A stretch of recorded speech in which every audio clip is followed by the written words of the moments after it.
Welcome back to the deep dive. We usually spend weeks debating what sources to tackle next, but lately, the decision has been pretty much made for us. Oh, completely.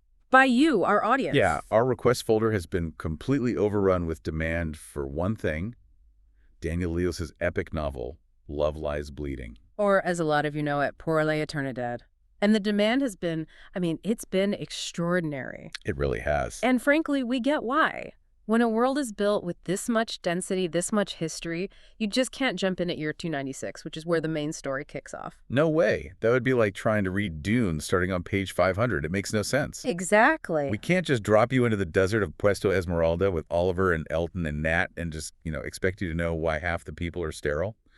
Or why one family name carries the weight of a divine prophecy. You need the map. You need the context. The foundation. So that's our mission today. We are doing a foundational deep dive. We're going into the preamble, the historical notes, all the lore that Leos provided to set the stage. We're pulling out all the essential nuggets of history from those first 295 years. We're looking for the why and the how. Why does this old peyote ritual still matter? Why are the meta people sterile? What exactly is the Neogenesis prophecy? And, what are the chilling geopolitical implications of Aden's controlling Puesto Esmeralda? If we get the first 3 centuries of this world's tragic history, then our protagonist's journey, Oliver's journey, suddenly becomes so much clearer. Right. And just a quick note for anyone who might be new. Yeah. We've already gone over the synopsis, so we know our core cast. We know Oliver is our protagonist, Eldon is his father, and Natalie is his stepmother. And we know the story starts in Puesto Esmeralda, so keep those names handy because they are about to become deeply, deeply interwoven with centuries of lore and tragedy. Okay, let's unpack this journey starting way, way back. Before the lights went out, antes de la caída. It all begins with a seemingly noble quest. A couple looking for understanding, not a catastrophe. That's the famous Eldon and Marie Fern. And the sources describe them as both accomplished archaeologists and, this part is crucial, religious missionaries. This initial context is so vital because it places the seed of the catastrophe not in, military ambition, but in a search for tradition and spiritual longevity. They traveled deep into northern Mexico, immersing themselves with the Raramuri people. Their goal was to find the elixir of eternity through a sacred peyote ritual. Right, and the sources are really clear on this. They were seeking understanding, tradition. They were absolutely not looking to monetize or weaponize this practice. They had respect. It's the ultimate tragedy of good intentions. Totally. They spent years embedded in this culture, trying to be a part of it, dedicated to this spiritual quest. But here's where it all breaks. The global shift begins. Absolutely. The moment the news, amplified by media, rumors, leaks, the moment that spreads globally about a substance offering the promise of extreme longevity, the whole dynamic just flips. What started as a quiet cultural exchange becomes the single hottest geopolitical commodity on the planet. Instantly. Foreign governments immediately start intervening, and this wasn't, subtle diplomacy. The sources describe intense social, economic, political interference, all geared towards seizing that peyote supply. So northern Mexico basically turns into a powder keg overnight, full of military outposts, labs, the focus of the entire world's attention. Before eclipsing the initial, modest goal of the Ferns. And this escalated exactly as you'd expect it to. The Ferns, trying to protect the tradition and the people they were with, they get into a direct conflict. The notes specifically mention a confrontation between the Ferns and the U.S. government. It resulted in injuries, and it forced Eldon and Marie to just go dark, to disappear for their own safety. And Leos uses this moment to deliver the first major theme of the world, right? The original good intentions were just completely distorted. Utterly and completely. The peyote stopped being a religious practice, and it transformed into the new global economic currency. Yeah. The entire future economy and the eventual collapse, it all revolves around this one little green plant. It's a classic devastating story of human greed just destroying spirituality. So the foundation of the apocalypse isn't a natural disaster, it's greed, fueled by this desire for individual eternal life, which tragically displaces a deeply rooted cultural practice. And that greed wasn't satisfied until humanity decided to seize control of the biology itself. The search for the ritual gave way to the search for a chemical shortcut. Okay, so let's move from that cultural collapse to the scientific and military effort that came next. Decades before the actual end of civilization, governments finally cracked the code. Yeah, through truly massive technological and military investments. I mean, they were not messing around. They successfully synthesized the peyote elixir. And this is the ultimate pivot point, right? The quest stops being about faith and becomes solely about power, control, and wealth. Exactly. And that's where we get this crucial distinction, the promise versus reality. The promise they sold the world was immortality for the wealthy elite who could afford it. They called them the metacellulares, or just the meta. But the reality, as the historical notes clarify, was not true immortality. No, not at all. It was extreme lifespan extension. Specifically, a meta person would age only 1 year for every 15 years that passed. Which is still an insane amount of longevity. I mean, if you lived to be 150, you'd look like you were only 10. Oh, it's a huge advantage. But the sources note that the effect was basically the same in terms of appearance and control. If you looked centuries younger than you were, you projected this massive power, you could maintain institutional control forever. The illusion of eternity was enough. It was enough to cement their status. But then we get to the great dark secret, the biological cost that's going to haunt this world for the next 300 years. Sterility. Sterility. Leos establishes this as a hard rule. Anyone who became meta was biologically sterile. They sacrificed the ability to have children forever. Okay, wait. So if the entire world accepted sterility for stability, how did they manage the inevitable succession crisis? Didn't anyone see that this puts a biological timer on the entire human race? That's the brilliance and the tragedy of Leos's critique here. The world, despite this massive sacrifice, accepted the trade-off with open arms.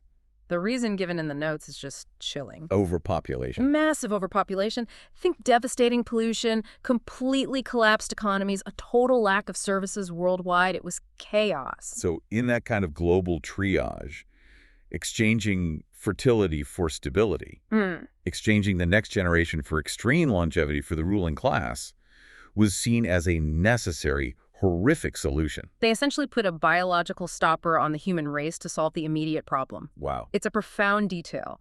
The very thing that prolonged the lives of the elite, the meta also doomed the long-term continuation of humanity. They bought themselves time, but they paid for it with the future. The meta thought they had bought themselves 15 times the lifespan, but history had other plans. All that careful, horrific planning was immediately just negated. By an entirely new, sudden biological threat that doesn't care about the meta hierarchies at all. The sources describe a highly risky infection that spread globally in months. All it needed was skin contact. This is the real end of the world as we know it. And the symptoms detailed here are terrifying. We need to lock these details in because these are the creatures our protagonist is going to be fighting. The hosts become incredibly aggressive. They're covered in these large, weeping blisters. Their skin turns black, their eyes get violently red, and they have an insatiable appetite. These are the creatures that the survivors eventually called the ghouls. We mentioned them in our synopsis review, but just to reiterate for everyone, these are the walking physical manifestation of the biological end of the world. Relentless, fast-spreading, and deadly.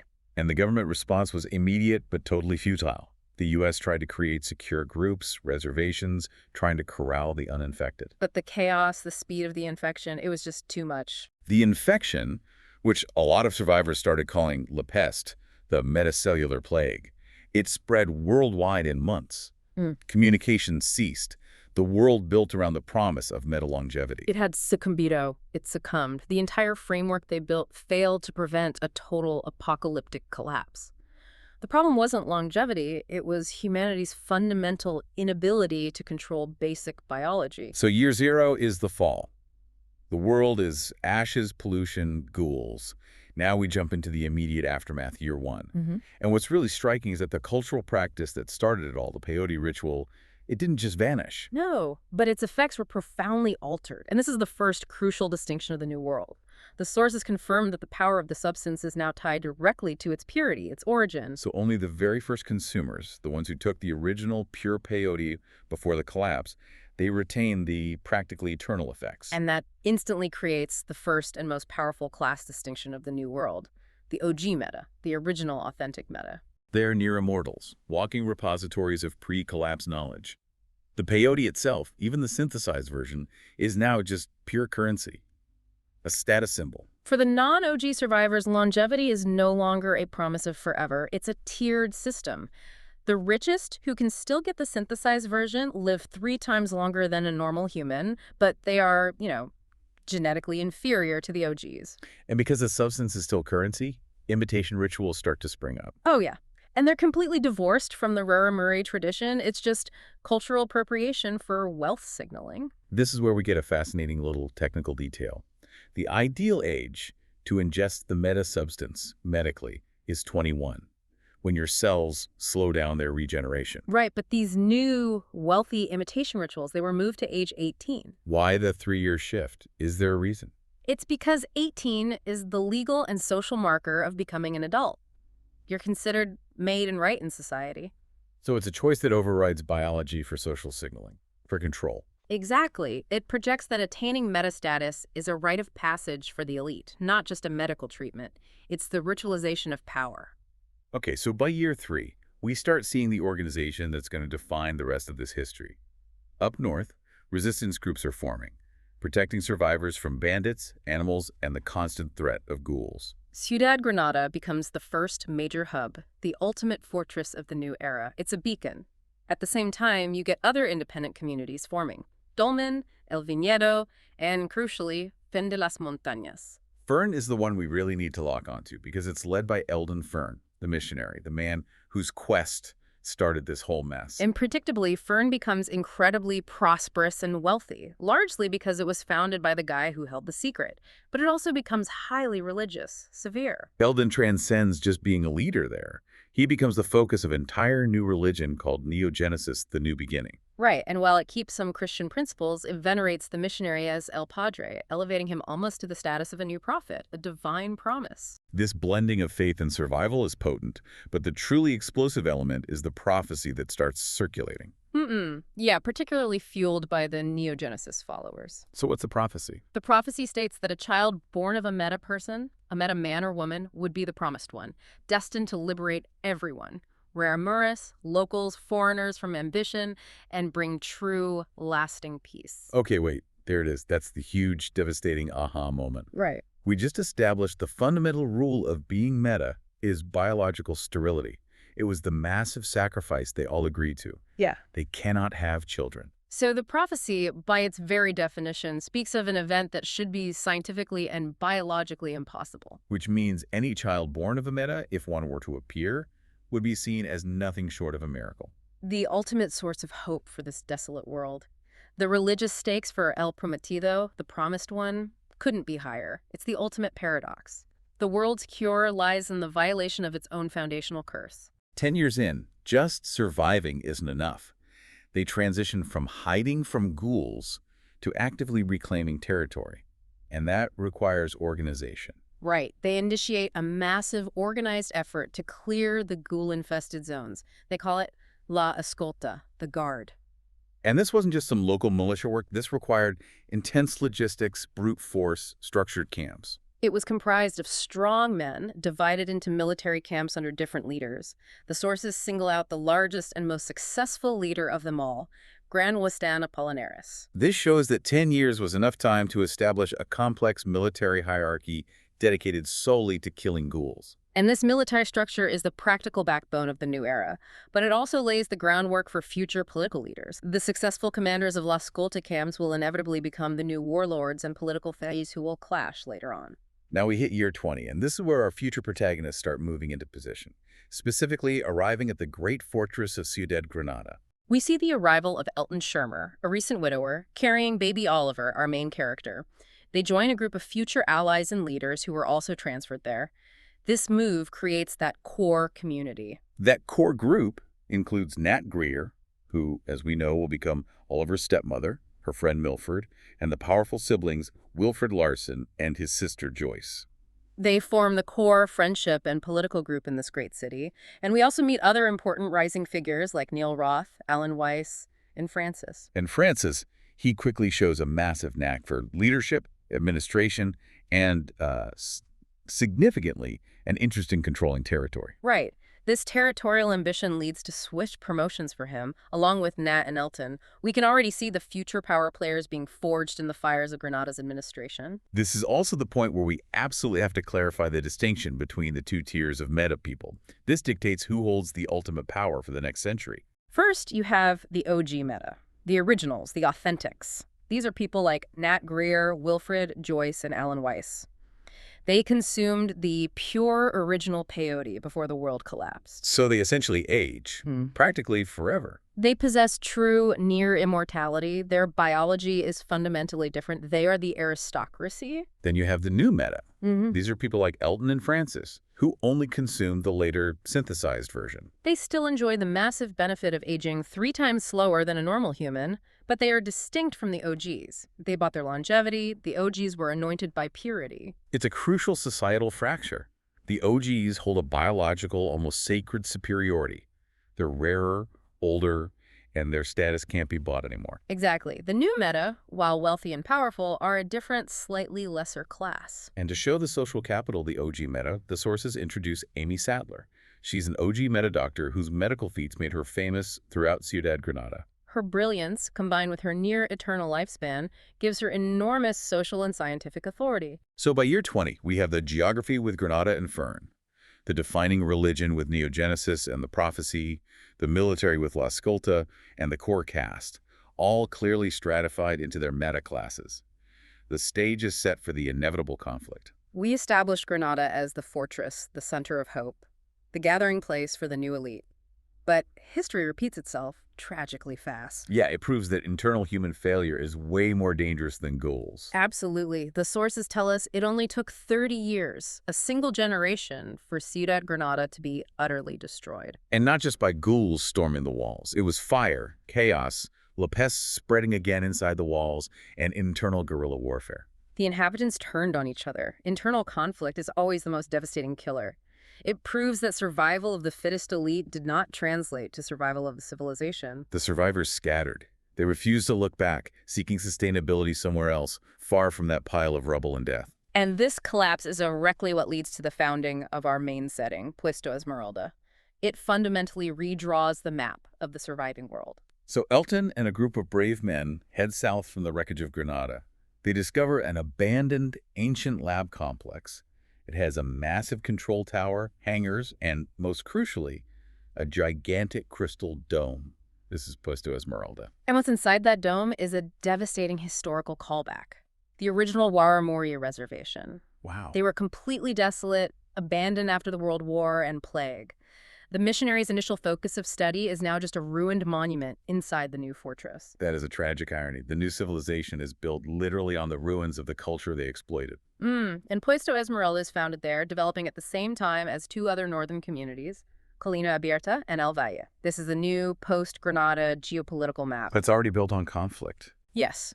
We see the direct consequence of the power struggles from Granada. Wilfred Larson, the OG meta, along with his sister Joyce and an aristocratic group.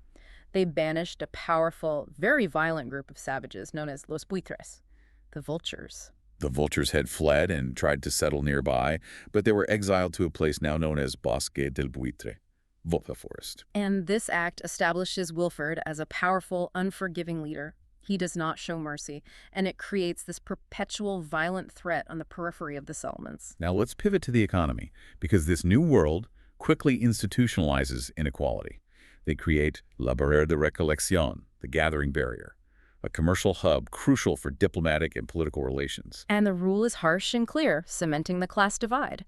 If a community was considered rich, they received double the goods at the barrier. So it instantly entrenches the wealthy, established communities like Puesto Esmeralda and Audens. It makes diplomacy essential if a smaller community wants any chance at survival. And we see competition immediately. Another barrier, Barrera Burke, springs up rapidly on the west coast of Mexico, instituted by the Burke family. It just shows that trade and resource control are the dominant drivers of this new world. Let's circle back to our core characters and their reality after Granada fell. Nat and her friend Milford were left wandering and begging. Which is a brutal fate for an OG meta who is supposed to be near immortal. It truly underscores how quickly social status can just collapse. Nat had only casually met Elton back in Granada, but after she and Milford nearly died, an elder named Byron brought them south to Puesto Esmeralda. And there they were properly introduced to Elton, who was now one of the founders. This accidental reunion sets the stage for the rest of their lives. And by now, the Recollector Barrier is fully operational, strategically built at the center of the four major new communities that matter: Audens, Puesto Esmeralda, Colina Abierta, and El Valle. Control of that barrier is the ultimate source of regional power. Okay, this section, starting in year 30, is maybe the most important foundational myth of the whole novel. It's the tragedy and the miracle of the missionary's family. It begins with a birth. A baby girl is born in Fern, but the mother dies in childbirth. A terrible start, which then turns into an immediate catastrophe. Men from Fern defected and kidnapped the newborn. Despite massive violent efforts, chases, fires, massacres, the child was never found, presumed dead. This throws Eldon El Padre into a severe illness, a spiritual collapse. The world's greatest hope has just been stolen. But after he recovers, he drops a bombshell that completely redefines the Neogenesis prophecy. He fulfills it in the most dramatic way possible. The kidnapped girl was not his first child. No. He revealed that since the very beginning of Neogenesis, he and Marie had had a previous daughter named McKenna Fern. And this news was world-shattering because, as we established, meta people are sterile. The missionary and his wife were meta. This is the prophecy fulfilled, the ultimate contradiction of the meta-sacrifice. McKenna Fern instantly becomes a symbol of peace, the living proof that there is life after peyote. The people of Fern immediately venerated her as the missionary's daughter, a biological miracle. And the revelation gets even deeper. There was a third daughter, Willa, so in total there were 3. Eldon had kept them secret for years for their protection. But their unique characteristic is what truly fuels the rumors of special power. It places them outside even the OG meta class. While the rich new meta start aging slowly at 18, these girls have grown 15 times slower than normal humans since birth. That's biologically unprecedented in this world. It is. And this extreme slower aging process, which began at conception, it feeds the rumors that they possess unproven special abilities, maybe even the prophetic powers the Neogenesis cult described to them. They're not just symbols of hope, they're the next stage of human evolution in this world. And after the kidnapping of their youngest sister, the mission to protect McKenna and Willa became absolutely paramount. They are walking symbols of hope, biological defiance, and the ultimate religious fulfillment of this desperate new civilization. A century after the collapse, while all this geopolitical turmoil continues, we have a quiet character milestone that stabilizes our main family unit. That and Elton contract marriage. A century of chaos, the rise and fall of cities, the creation of miracles and legends, and finally, some domestic stability for the core players in Puesto Esmeralda. They are cemented as a power couple. As the settlements mature, their ideologies harden, and the philosophical conflicts that define this world truly explode. By year 158, we see a full-blown clash erupting. This is the purity of mortality versus meta-eternity conflict, and it's focused aggressively on El Valle, led by the strict Roth family. A man named Sherwin attempts a rebellion against the Roths. And the patriarch responds with devastating, brutal finality. He kills Sherwin by burning him alive in a pyre in front of the entire community. That act sets a terrifying precedent. The sources note that burning rebels became a common practice in that area, establishing El Valle as a place governed by terrifying absolute rules. And this perfectly embodies their core beliefs. They are fiercely against peyote, championing mortal purity and the natural cycle of life.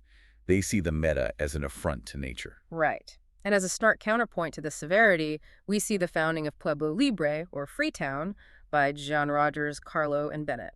Ideologically, it's the opposite of El Valle and even the strictly regulated Audens. It has no walls, it's free-flowing, it accepts anyone meta or not. Their focus is purely pragmatic work, trade, housing. They just use large pits to dispose of ghouls. It's the closest thing to true democracy and freedom in this volatile landscape. As settlements stabilize, social dynamics get complex. We see that just surviving the apocalypse doesn't sanitize the human soul. No, it does not. At Puesto Esmeralda, 2 young, agile, useful men, Phil and his partner Darian, arrive and become instantly popular, like local celebrities.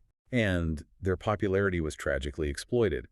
A man with perverse economic objectives essentially turned these 14-year-olds into sex symbols, prostituting them and using their image as role models to fulfill his goals. It's a gut punch detail. After surviving the literal end of the world, How is organized exploitation still thriving?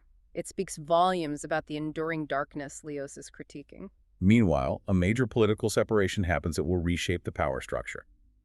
Alan Weiss, one of the OG meta from Granada, had a history of challenging leaders. This finally led to his independence from Wolfrid Larsson's growing influence. And out of that schism, Alan founds Audens, which quickly becomes one of the central four communities at the Gathering Barrier. It just highlights that many of these new settlements are founded not on shared ideology, but on personal ambition and political breakaways. By year 223, the four major powers, Puesto Esmeralda, El Valle, Audens, and Colina Abierta, are mature enough to try for a massive peace agreement. They convene a grand council aiming for absolute peace through alliance. It's a huge undertaking, designed to finally stabilize the region. But it's quickly sabotaged. There is an explosion, described as an accident, though the sources heavily suggest it was deliberate. And regardless of the official ruling, the explosion just destroys all hope of a grand, unified alliance. The geopolitical fallout is significant and complicated. Instead of an alliance, Audens and Puesto Esmeralda settle for a shaky truce. And Puesto Esmeralda loses independence. It becomes an unincorporated territory with the status of a free associated state to Audens. That's a crucial high-stakes political arrangement. It's like the relationship between Puerto Rico and the U.S. Exactly. Puesto Esmeralda loses significant autonomy. They likely have to contribute militarily to Audens, operate under their trade laws, maybe even pay some form of tribute. It instantly places the setting of our novel under the heavy influence of Audens. The explosion also has internal consequences for El Val. The Roth patriarch, who instituted the pyre executions, dies in the blast. They propose Brett as leader, but the community is already eyeing Kamal, who's currently too young but destined to take over. Which just sets up future power struggles within the fiercely puritanical El Val. By year 255, Audens has capitalized ruthlessly on the broken alliance and the chaos. It becomes the most secure, most overpopulated, and most productive community. They are the clear dominant power. But back in Fern, tragedy strikes the family that represents the world's greatest hope. Willa Fern, one of the miraculous, near-immortal daughters, is lost due to carelessness. And this causes a huge upheaval in the highly religious community. But the sources drop a secret, powerful detail here. Willa was known to have prophetic dreams. Oh, wow. She may have intentionally chosen to lose herself, pursuing a calling from her internal prophecies. This profound twist suggests she wasn't just a passive symbol of hope, but a potential agent of fate. And soon after, McKenna, the elder, the first miracle child, also runs away. Her name is erased from the Fern record, as if the family just tried to blot out the entire tragedy. The triple tragedy of the Fern daughters becomes the most powerful urban legend in the New World. It's a cult-like classic story. The youngest kidnapped, the middle lost to prophecy, and the eldest who left by choice. The symbols of the Neogenesis prophecy life after sterility are gone, creating this massive destabilizing vacuum in the religious and political landscape just decades before the novel begins. So we've covered nearly 3 centuries of history, ambition, biological modification, religious zealotry, and political warfare. And all those complex, tragic threads lead us directly to the moment the novel begins, year 296. The catalyst event that ignites the main narrative is the collapse of the Abyss. And again, the sources strongly hint this was not an accident. Likely another act of sabotage from the unending political warfare, though it's never been officially proven. And the consequence is immediate and catastrophic. Hundreds and hundreds of ghouls are released onto the lands of the new era. The problem they thought they had contained for nearly 300 years is suddenly unleashed again, right into a politically fractured and ideologically volatile world. It's the perfect storm. The world is politically divided, ideologically opposed, and religiously unstable. And then the existential threat of the ghouls comes flooding back, wiping out the illusion of safety. And as we know from the synopsis, this catastrophe immediately brings the focus back to Puesto Esmeralda, where Oliver, Elton, and Nat are living. They are suddenly forced to confront a world that has finally caught up to the consequences of its deep, dark history right as the ghouls arrive. That was a serious amount of context, but it was essential. To quickly summarize, we saw 3 massive, interconnected layers that form the foundation of this world, and you need to keep all 3 in mind. First, the core biological issue, the meta's sterility and extreme longevity, a trade-off that was accepted by a desperate world but which created the Neogenesis prophecy. Second, the religious and political landscape, the cult of El Padre, Neogenesis, and the prophecy of a meta-born child. This elevated the Fern daughters to mythological status and drove the severe ideology of communities like El Valle. And third, the volatile economic and geopolitical system. The rise and fall of Granada, the institutionalization of inequality through the barriers, and the ultimate loss of autonomy for Puesto Esmeralda, which Yeah. now functions as a subject territory of Audens. Knowing this foundation is absolutely critical for you, the listener, as you get ready to enter this novel. It explains why Oliver's journey matters, why the conflict between the OG meta and the new meta, or between the meta and El Valle's mortal purity, is so intense. And that leads us to the final, most provocative thought that Leos plants right here in the preamble. The Fern daughters, McKenna and Willa, whose unique births and disappearances form a legend. They carry the only proven defiance against the meta's infertility curse. They age 15 times slower since birth, and Willow might have prophetic powers. They are the next generation, Yeah. the impossible generation, the key to the future that the meta supposedly sacrificed. So given that their abilities are rumored but unproven, and they have completely vanished, what role will this powerful yet missing generation play when the world is suddenly flooded with ghouls? They represent the absolute opposite of the apocalypse life, where there should be sterility. That is the central mystery that we are left to consider as we enter the narrative at year 296, and something for you to mull over before we meet Oliver Schirmer in our next deep dive.